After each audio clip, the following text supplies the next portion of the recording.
Mesdames, Messieurs, bienvenue sur Isango Star, une émission qui vous parvient chaque jeudi en ce moment.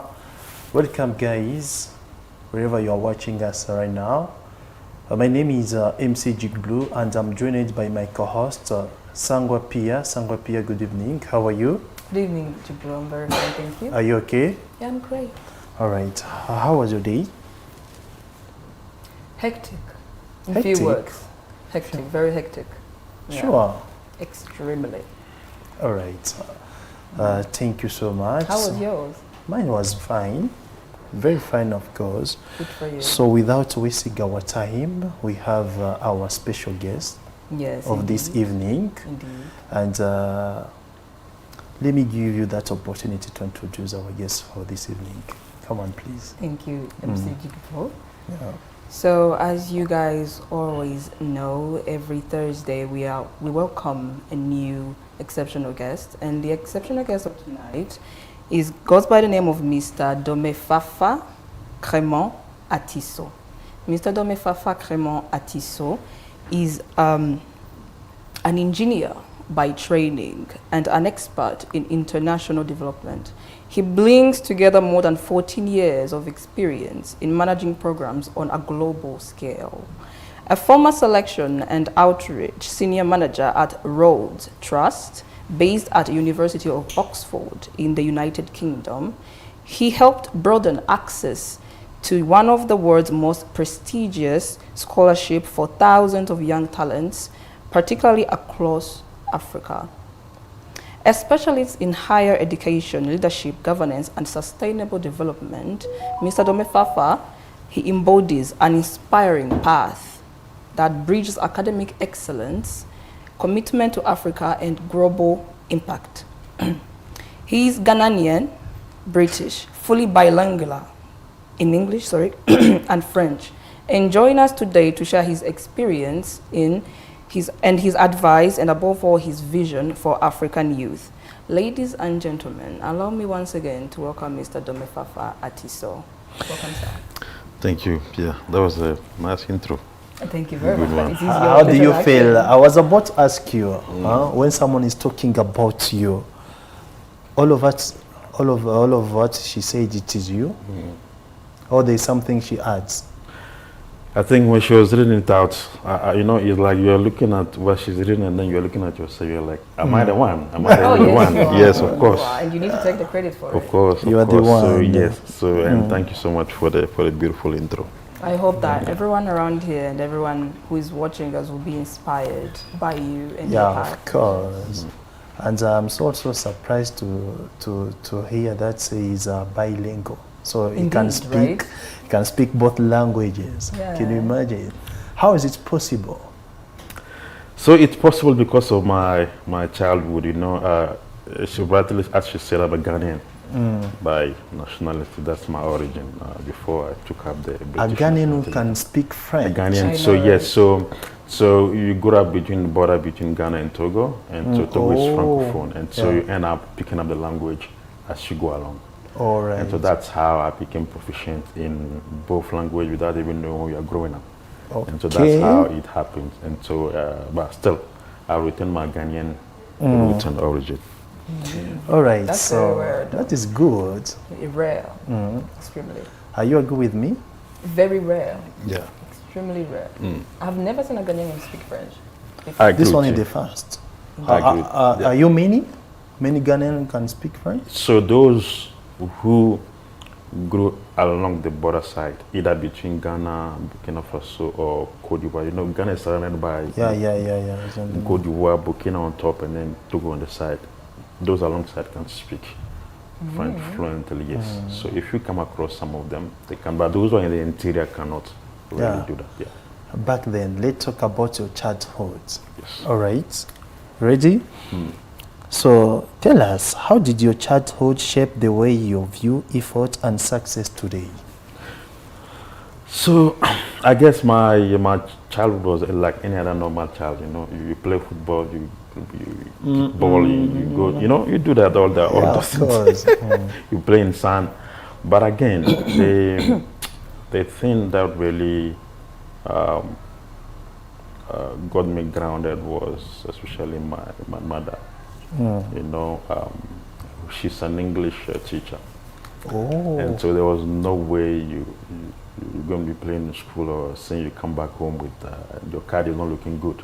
And so that really shaped the path for me into success where I am today as an advisor to in the Ministry of Education. And so that's how this whole thing started. So my mother is an anchor, and then I will tell you later on as you go along about my wife as well. From my mother to my wife, how they became anchor in my success.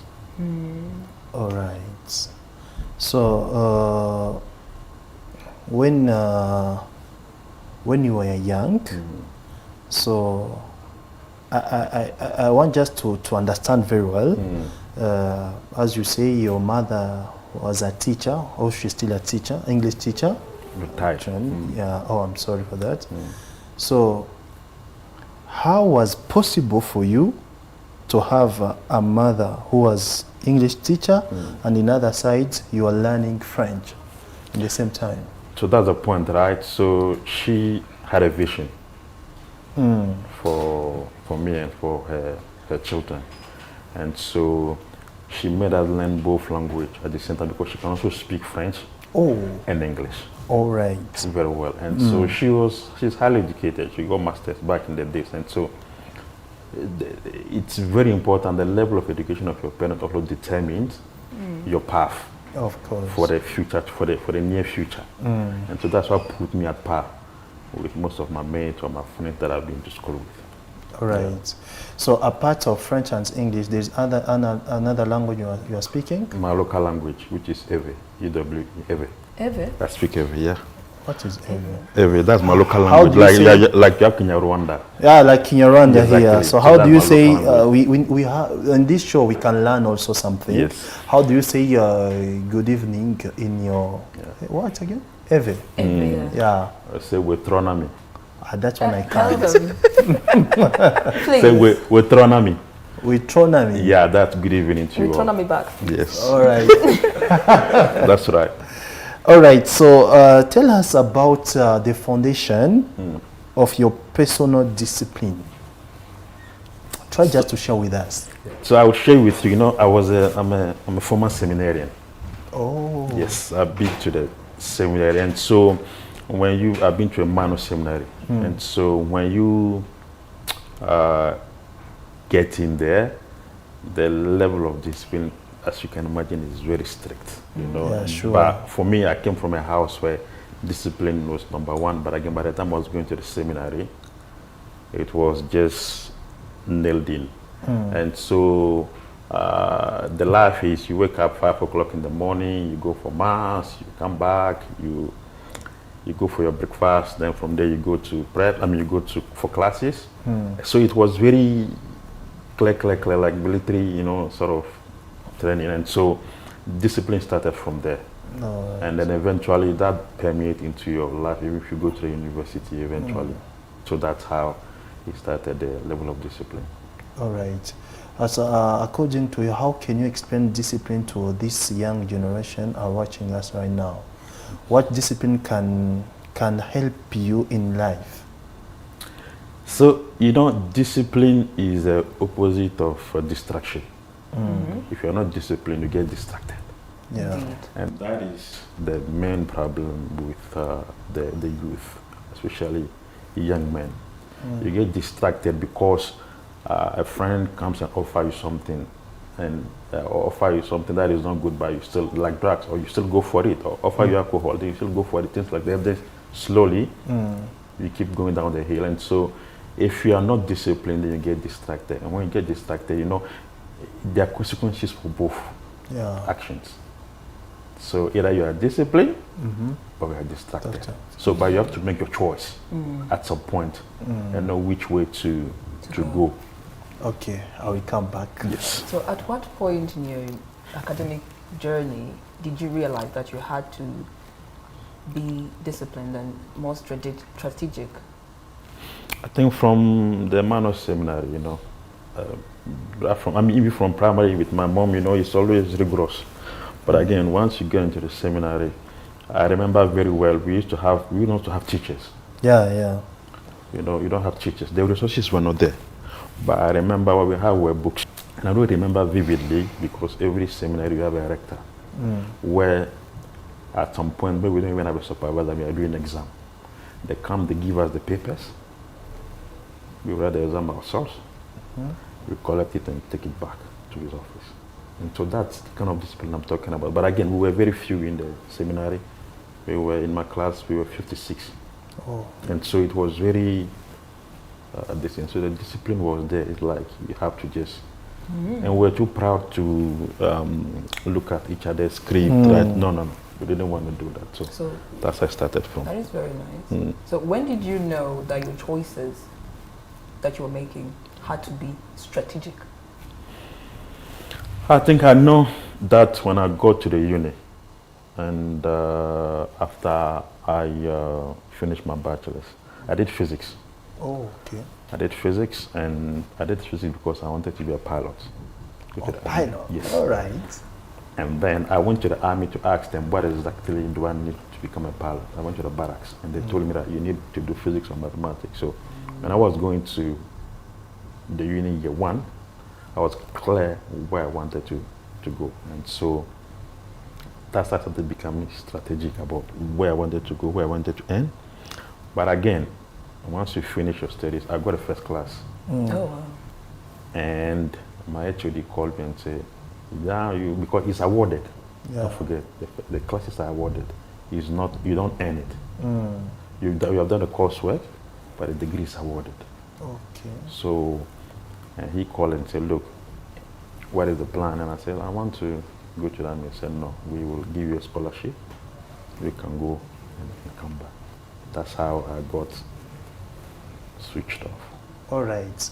So, guys, ladies and gentlemen, we are talking about success through strategy, not lucky, isn't Not it? luck, Yeah, not luck. So, Sango, another question about school and university life. I was also wondering, like, was your school year, like, earlier on when you were in school, was it full of challenges or was it just easy and, you know? No, you know, the school is not easy.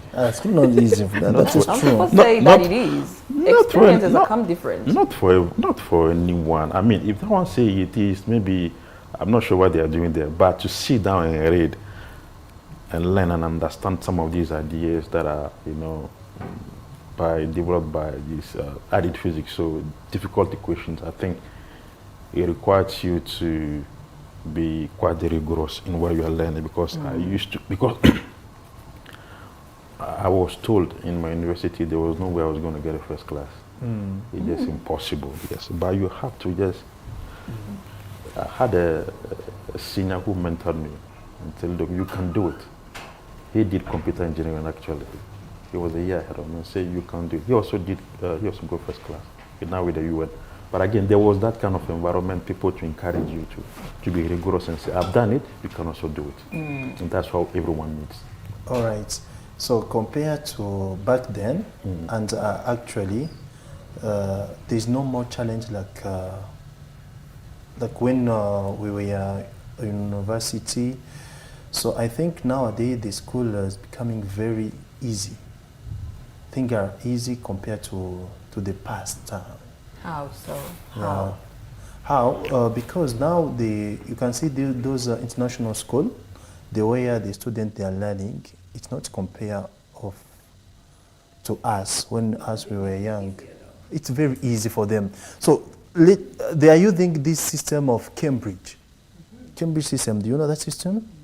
All right. You see, you can't understand that. That is why, because that system is very easy. Even if they give you a test for Cambridge exam, they are doing what we call checkpoints. They are doing science, math, and English. But we did that too. You did checkpoints also, but me I didn't do We did that. science, math, and English. It was a checkpoint from England or from here in Rwanda only. I don't know about that. Okay, yeah, I you see. guess for me, what I see now is that again, I come back to human distractions, where what I will say it's happening now, it's the advent of these smartphones. Because back in the days, we didn't have smartphones. You sit down, you read. Yeah. There was no Google per se. You go to the library, you have to go and search and look for what you want. And there's only maybe 1 or 2 books that is there. And then you have to all scramble and try to get that book. And so now there is smartphone, so there is AI, all these things that are coming in. So they are good, but again, how do you cultivate yourself despite all these resources that are available? I think that's what makes it much more nuanced in terms of and what they're exactly learning. That's the difference, you see. Yeah. So, Good. So we still have our audience. Allow me to introduce Mr. Joel. Joel Ndumerume, how are you? I'm good. Can you take the mic, please? Yes, I'm good. How are you? Yeah, I'm great. Are you What okay? about- yeah. Good. What about No. you? I'm fine. Very fine. So can you please introduce yourself and your country, please, if it's possible? Yes. I know it's possible. Yes, Yeah. of course. My name is Joel Numerume. I'm from Congo, and There's 2 Congo, man. I'm from DRC, DR Congo, Good, yeah. and I'm the president of Congolese students. Yeah, in Rwanda? Rwanda? Yeah. Or in Kigali? At Unilag and maybe in Kigali. Yeah, sure. That's nice. You too, you're president of student from your No. country? No. I'm Rwandan, so president of okay. students where, You're maybe Mori Cartier. no. All right. Joel? Yes, sir. I would like to raise a question that many other Africans who are watching us right now would be happy to hear. Yes.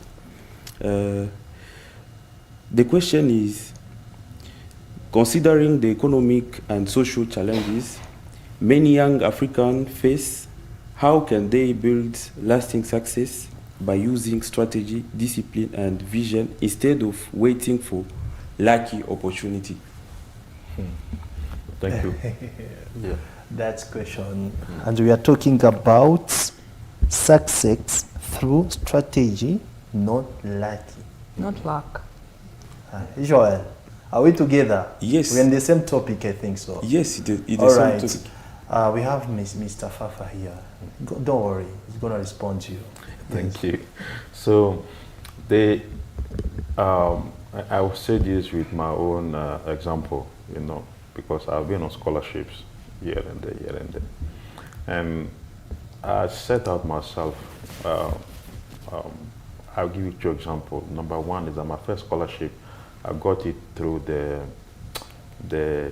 in Ghana, the newspaper, it's called Daily Graphic. So when I finished my bachelor's, I just subscribed to it. I just got a guy who come to my place to drop it. Even if I'm not there, he drop it, I pay him later. Because I was looking for either a job or scholarships. And so I read it every day. That's how I came by my first scholarship in the Daily News. And I gave it to my roommate. He's not a professor in the US. We applied for the same scholarship, we both got it, because you also got first class in statistics. And so that's how we got our first scholarships to travel, a well-balanced scholarship to travel outside the country. So what I want to say is that opportunities are there, always. The second opportunity I got was that I told myself I would devote 1 hour every day to look onto the internet for opportunities, 1 hour every day. So I have my laptop, I just 1 hour block it, I look on the internet, and I got my second scholarship for my master's. So I have 2 masters actually, but for all of them, has been on scholarships.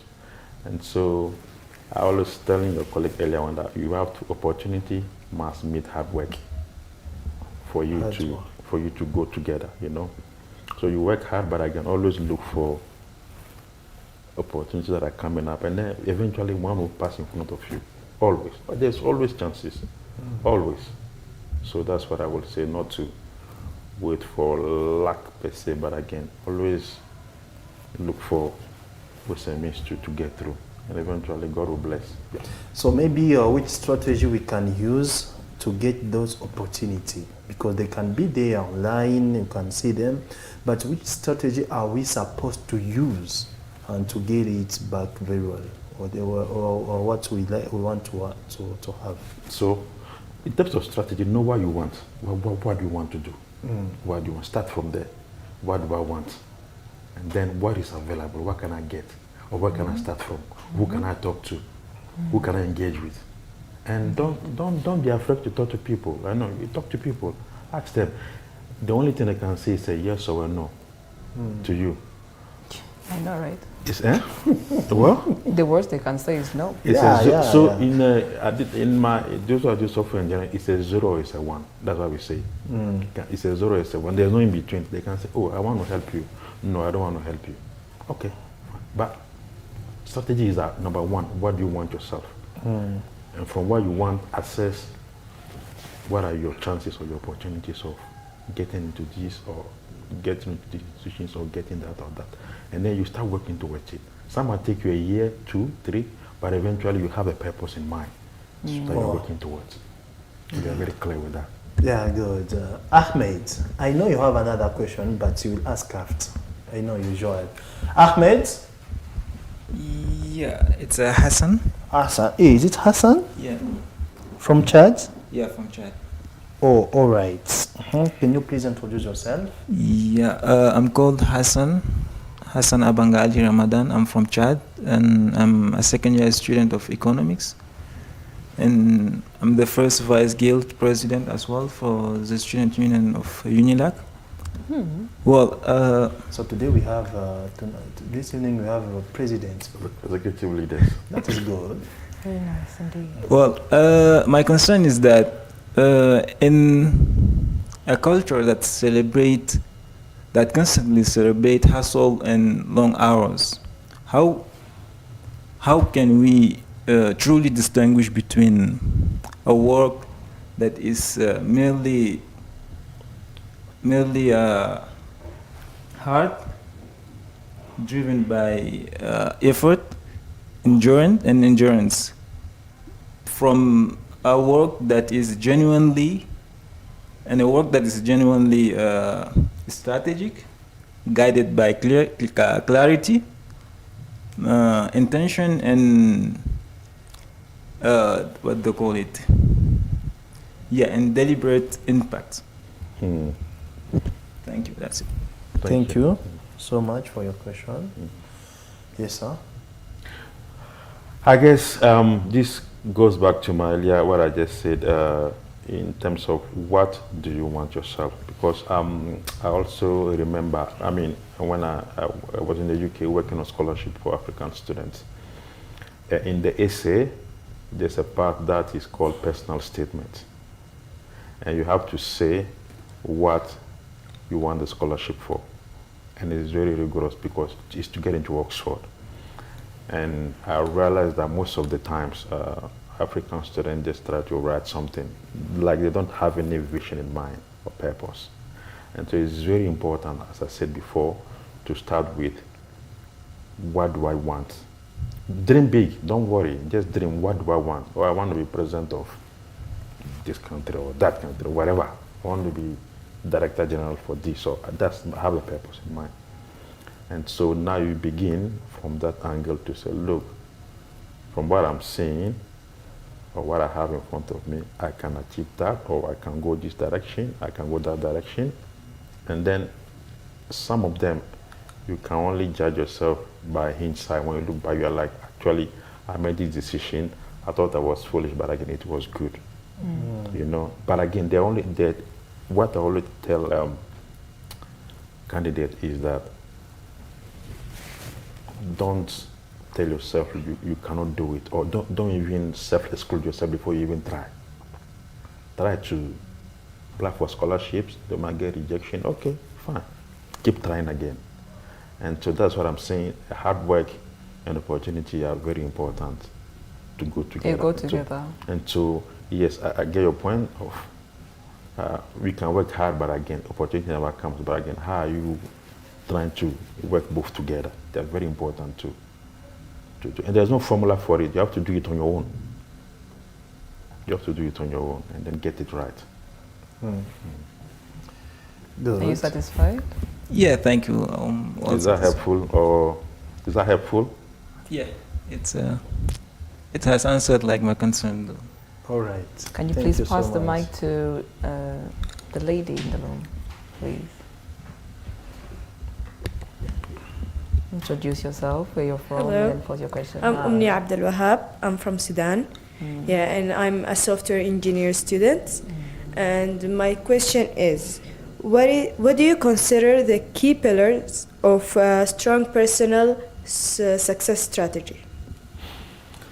Well, Thank you. So the key pillars, I will mention number one, resilience.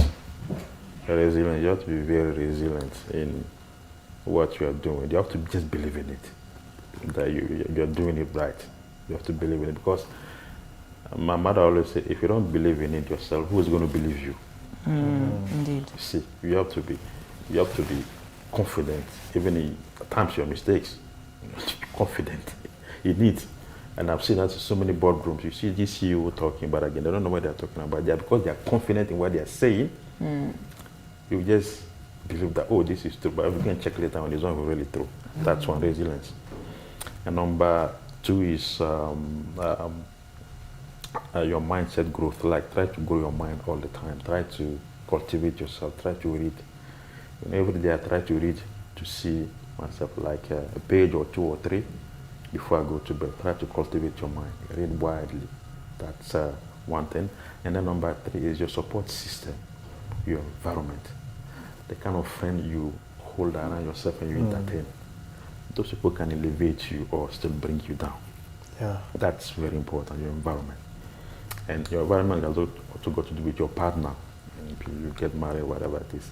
Your partner, or your wife or your husband, they can also elevate you or bring you down. So I think from those are the three things I would say: resilience, mindset growth, and then your support system that you have in place, which is your environment technically. Satisfied? Satisfied? Yes, I am. Okay, then pass the mic to Eric. Okay, my name is Eric Neomugaro. I'm president of, I'm general secretary for Pan-African Movement. Oh, wow. You see? I told you we have to the And I'm a president. chairperson of Unity and Resilience Club at UNI. So, without taking much time, let me address my question to our guest. So, what was the biggest challenge when you decided to structure your life around a clear strategy? The biggest challenge. Big challenge. I think the challenge is to be consistent. The challenge is to be consistent with your strategy. Of course, you can change somewhere in the middle and readjust, but again, to be consistent. And so that's what I would say has always been a big challenge, because once you have the strategy, you have to follow it through. But it requires consistency and determination and perseverance to keep going with that strategy and believe that, okay, it's going to work. Maybe at times you will doubt yourself. It's okay. You will doubt yourself and say, am I sure I'm in this path? I mean, no. You doubt yourself, but again, just be clear with your strategy and say, look, my former boss used to tell me, if you do, don't fear. If you fear, don't do. So if you are within the strategy, it's like you are just sort of war front. You have to just keep going.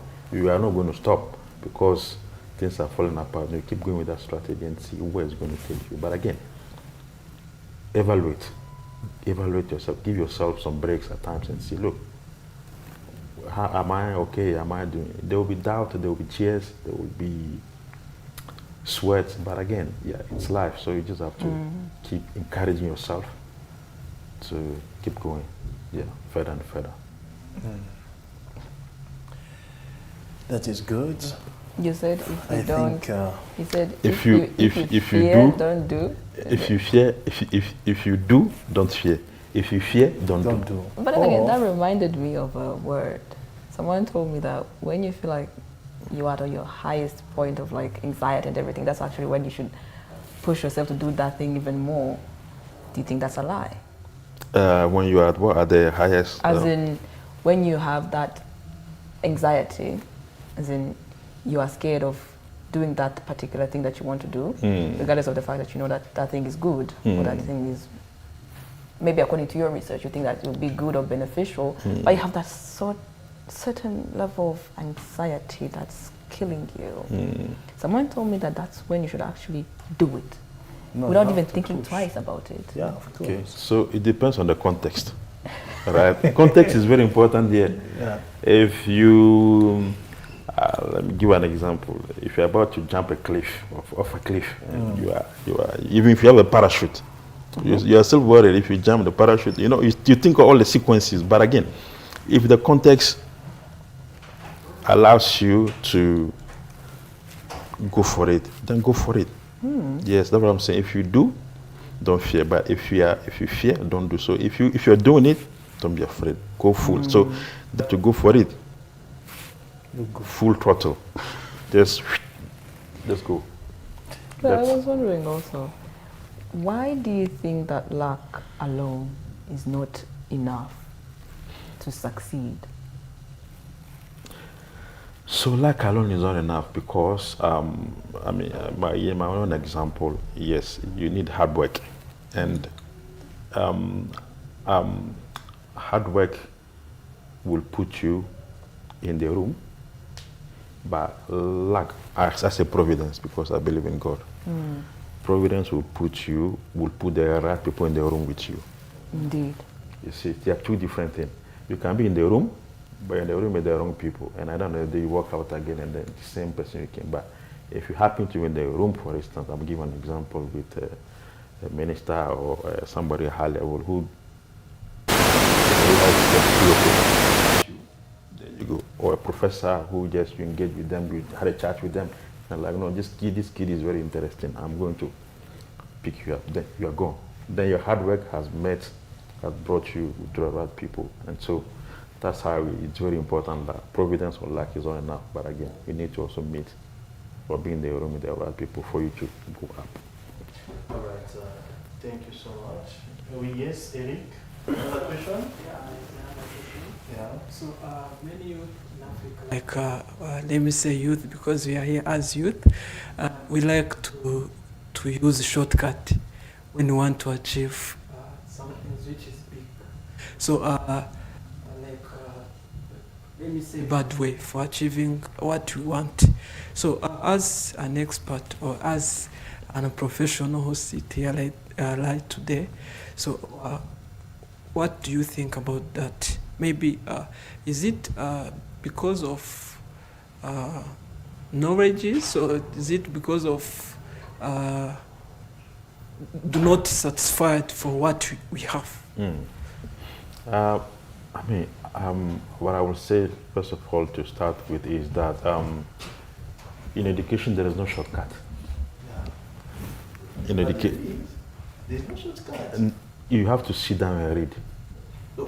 There is no shortcut in you mastering the language. You have to sit down, read, listen, back and forth. And don't forget that education is the most expensive and most risky investment your parent or any government will make. Expensive because it's long term. Risky because you don't know whether you will come out with flying colors or not. And so I want to use the example of what you're saying about this shortcut is that somebody like Bill Gates.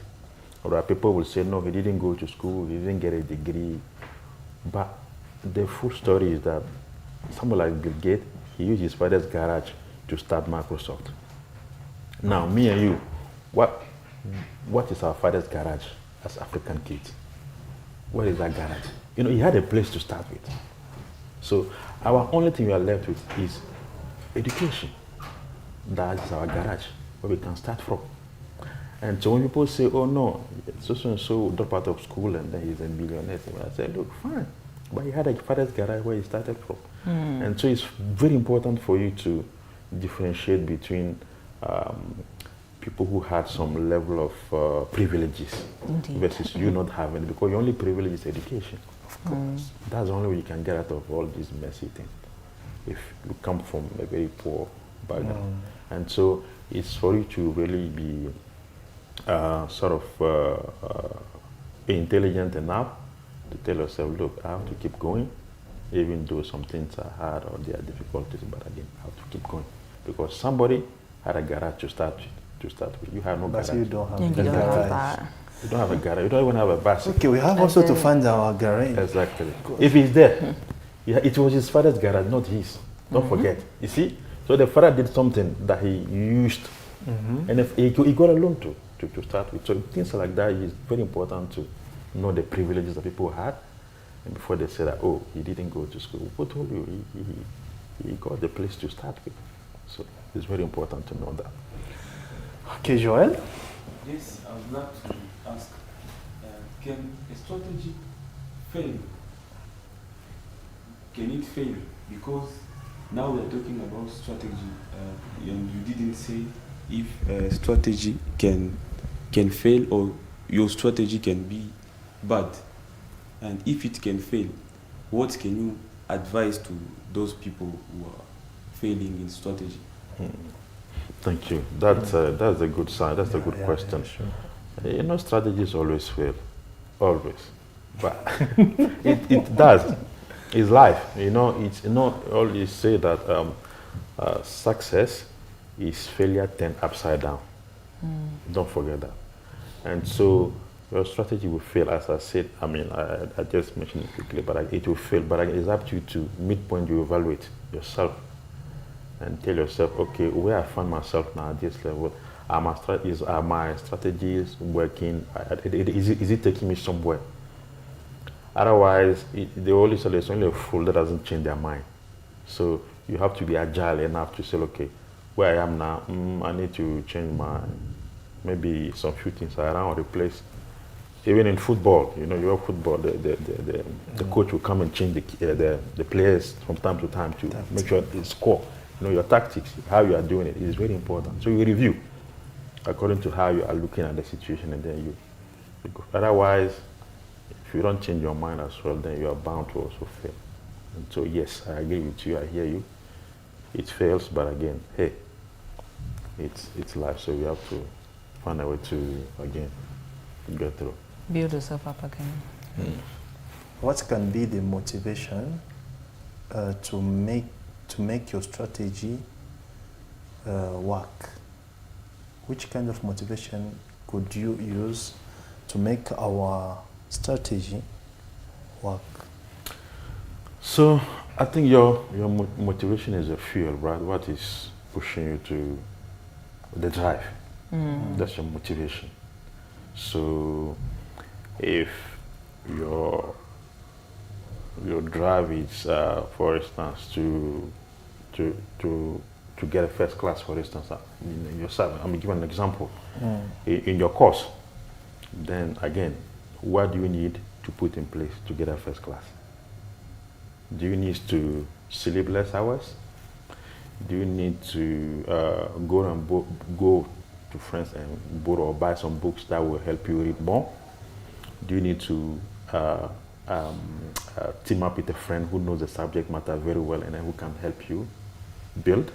You know, do you know, like, look for ways and means to resource yourself and then follow through with that strategy. And then you see where it will take you. So that's that becomes your sort of your motivation to say, okay, this is where I'm heading to. I'm focused and I'm going to get there. And then you focus on the price and see how it goes. Yeah, the price will be your motivation. So your first class becomes your motivation. You are sleeping, you wake up and say, this, I have to get it. I'm going to work on it. So that's your motivation. But then how can you keep your strategic, goals if you have little to no networks or you have limited resources? No connection. That's what I said earlier on. We start from a humble beginning. You know, we all started in a class of 200 or 300 students. But eventually you come up at the top, you know, because you think that this, if you do this and that, you get there. And so network opportunity comes with time as you keep going up. It's because you, in a way, you have to find a way to distinguish yourself, you know, from the average student, you know. Average student is that he has come to university, he has to just pass his courses and then he's done. Okay. That's somebody's understanding of what you want to do in school. Your own is maybe, yeah, I want to get my first class, I want to go up, I want to do something. So how do I get there? And so it's very important to know where you sit. You want to be an average student? Okay, it's up to you. You remain there and then the network and opportunities. But again, you keep, what I'm saying is you keep looking, talk to people. Is that a 0 or is a 1? You can say yes or no. Talk to them, engage with lecturers, engage with friends, engage with people you meet in events. And who knows? That your luck might shine with, as you work hard work, meet your opportunity and then, or luck, and then you go from there. So that's what I would say in terms of. But then again, I think that people should also learn to network themselves. I mean, speak up for yourself. If you get the opportunity to be in a room full of, you know, people who can benefit your life, I think it is necessary to learn how to speak up for yourself. Don't you think? To speak yourself. To speak up, To as speak in, up for yourself, yes. some people get shy. Some people, even when they're in a room full of people who can bring them their opportunities, or people who can, destiny helpers, that's how they call them, some people, you find them being shy and they keep themselves boxed instead of actually going out and talking to these people, you know. And they have good ideas. So it comes with experience, right? As experience, as you keep going, you keep working hard at yourself. Those things come with experience as you keep going along. Because also, don't forget, I spoke about privileges. You have to be in the right room with the right people as well. It's very important, you know. At times, it's not given. You have to find a way to get yourself in there, you know. You have to, you know, not force, but again, find your way to penetrate quickly. And then, because at times those windows are very short. You see opportunity, and then once you don't get it, it goes. You know, you miss it, and then you're like, what did I miss this? But again, it's just to tell you, back to what she's saying, is that once you get into the room, shine. Or try to shine, at least try to engage, try to, you know, make your voice heard. Make your voice heard, and then people can say, okay, this is a guy, or okay, yeah, you never know. Yeah, sure. Joel? Yes. I hear that you can do strong work and you can do strategy. And I would like to ask the difference between strong work and strategy. As well. Yeah. What is better to do? So you know what? I'll give you an example. This is simple. You are a student. Yes. You will see some of your colleagues. You are learning together. You go and eat, you go and sleep. You come back, they are still learning. And then you go and come back again, they are still learning. But when the exam happens, when the exam comes, you see that they failed. They didn't pass very well. Why were they learning? You see, it's there. They were sitting there the whole time. They were serious. And then you are like, will I even pass the way this guy is learning? Will I even catch him up? And then you see this guy who they are not learning. They go and have parties, do this, do that. And then when the exam papers, the results come on top of the class. Because hard work versus strategy again. When you are working too hard, that guy started sitting down, learning hard. Maybe he's not even learning. Sleeping. He's just doing his own thing. Or he's flipping. Or meditating. He's flipping through the That books. is true. He's Yeah. flipping through the books. But that guy who goes to have his party, he has very short window. He has 2 or 3 hours to really prepare for this exam. He sit down, he learns. That's the difference between hard work and strategy. So where do you sit? Maybe you sit between the two. You don't want to go parties because it will waste your time. You don't also want to sit down at the table and you're not doing nothing. You're just flipping through the books. But you want to be somewhere in between or whatever it is for you, and then you work hard, but at the same time, there's a strategy in your hard work, and then you can get to where you want to get to. So that's what I would say to answer your question. All right, thank you so much. So I have also another question about young African. What is the first strategic decision a young African should make for their future? African. So the strategic decision needs to make is number one for me is going to be discipline. Discipline, as I said earlier on, and then resilience. I'm saying that because having been in Oxford in the UK, I've seen how there's a lot of resources, but people can also make good use of it. So you have the labs, you have the books, but again, people don't take, they take advantage, but again, not as much as if you bring those things here to the African kid who has, and I'll give you an example. I did physics, but again, I never saw a laser. You just go, you describe a laser, but you're not seen it before. Yeah. You pass your exam very well, but you've not seen a laser before. It's when you went to the US that you see a laser operating. And you're like, oh, this is what it means. This is what it is. And so what I want to say to normal African kids is that resilience and discipline, because you're under-resourced. Once you're under-resourced, it's difficult to understand some things and really get to the bottom of it when you're doing your courses or your study. It's when you get out of the country that you realize that, oh, actually, this is what I mean by laser, this is what I mean by this, this is what I mean by that, because you have seen it now in terms of resources that is available. And so, yes, resilience and discipline can only bring your strategy together to go from, because you're already sort of disadvantaged compared to other kids somewhere else. And so you have to work harder to get to that level of experience that I have. Yes, that I have. Yes.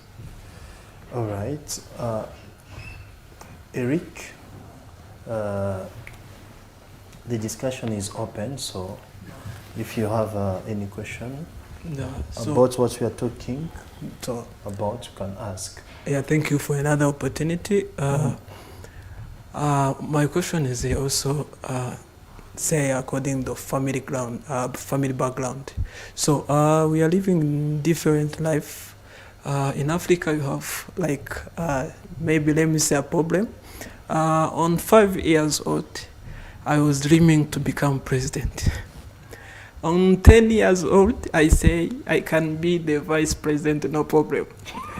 On 15, I say, oh, why? To be vice president, it can't. Let me say I can be prime minister. So I want to know the reason why that dream changed according to years. Is it a problem of building that strategy you have said, or it is a problem of our environment we live in? Maybe I can say in America you can't be president when you coming from poor family. So I want to know, is it problem of building strategy, or is it problem of environment where we live? So thank you. I don't think it's either of them, but what I would say is that the problem of life catching up with you. Reality is catching up with you. It is very true with everyone. All of us, life will catch up with you.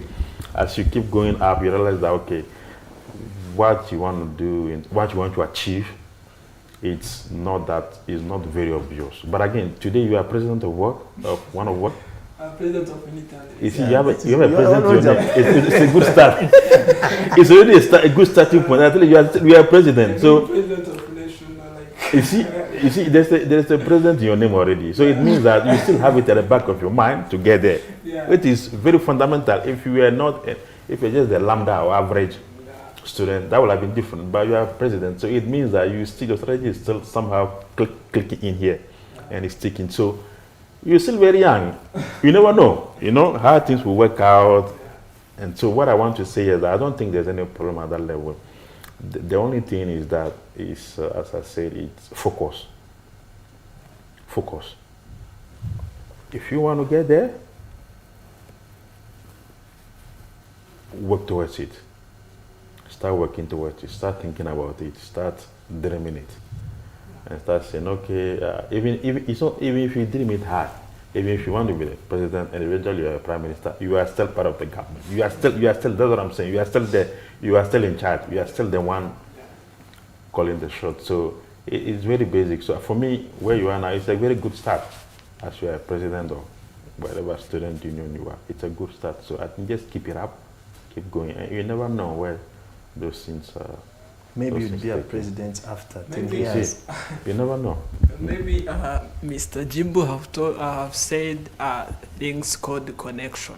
Yes. So we still have that problem, even if you don't answer it very well. But in Africa, we have that problem of connection. If you become you coming from a pure family, to become what you want is somehow complicated. It's hard. You can't be what you want if you come like that. So maybe it have like 50%, because even if when you want to service, there is some place in other country, not in this country, when you want service, they call you, where are you coming from, like that, and they ask you that question. So what about the things of connection and how we connect with others? I want to know how you have got that connection in order to be what you are right now. That's a good one. No, my connection comes from,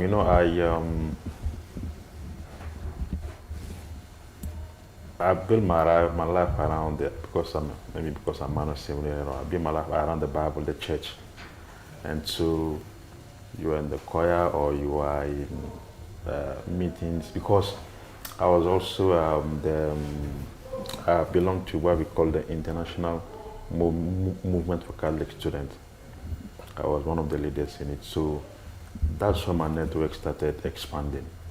Connections. See, like student union, that's where it began. So you join those things, at times it looks trivial, like you are wasting your time, but again, you begin to develop networks, especially to the senior ones you are talking to who are sort of coaching or advising you. That's how you begin to get network. Because some people will just come, they go through the school, they will say that they've gone through school, the school has not gone through them. You see? So yes, you can go to the school, but the school will also go through. So you have network, friends, join committees, union, and eventually you see that people begin to notice you, begin to see your work, and that's how you build network. Even their friends today that I can pick up my phone and call who are in places. But in fact, in Rwanda, when I came here, I had a friend, we did our scholarship together, the Wellbound scholarship together before Nigeria, before we went to US. Zabarinda. I called him and he was here with me. And so that's how we develop networks, by really being part of all these communities and networks that are sitting there in the universities. Yeah. Thank you so much. All right. So maybe the last message you can share with those young Africans are watching us now. So the last message about our topic and what they can do, how they can handle things, difficult, hard things, challenges. So maybe the last message.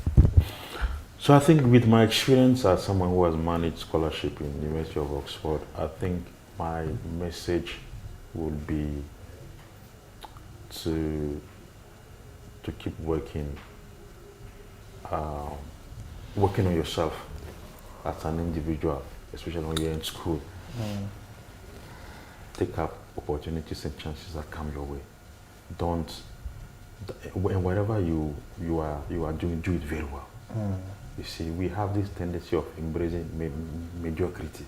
Yeah. And so, yes, we are under-resourced in a way, as compared to, of course, our counterpart in the Western world. But again, it gives you the leverage to learn and learn very well and do things very well. So that by the time you get to a place where you are well-resourced, you are really on point, you are really good. And people will be like, wow, where is he coming from? Where is she coming from? Yeah. It's because you have a certain background of how to process and analyze things. So, and be disciplined. So be disciplined on what you're doing and do it very well. Pay attention to what you're doing. Pay attention to it and do it very well. And commit your mind to it. It's very important. Or to some extent, my friend would say, you apply your mind to what you're doing. Apply your mind to it. Don't just do things and then you leave it. Apply your mind to it and do it very well. And that's what can take you to places. And so I think those will be my last one. And for me, I'm a Christian, and so I believe in God. That whatever you touch, ask God to bless it for you. Sure. Ask God to just bless it for you with your hands. Maybe for Allah for you. But again, whatever you touch, ask God, Allah bless my hands, bless the fruit of my hands. And I think that will take you to places. Can you please give him a hand of applause? Thank you. Thank you so much, Mr. Fafa. Thank you so much You're welcome. Thank you. for sharing with us all strategies, and I think we're gonna use them to help us to growing again. Thank you, Miss Pia Sangwa. All pleasure is mine as always. Alright, so thank you guys for coming. Hope we'll be again together next Thursday, isn't it? Yes. Alright, thank you also, Mr. Papa Sangwa. Is it Mr. Papa Sangwa, wherever? It was a pleasure, guys, to share with you this show with our special guests. Let me wish you a blissful night and see you next Thursday. Good night.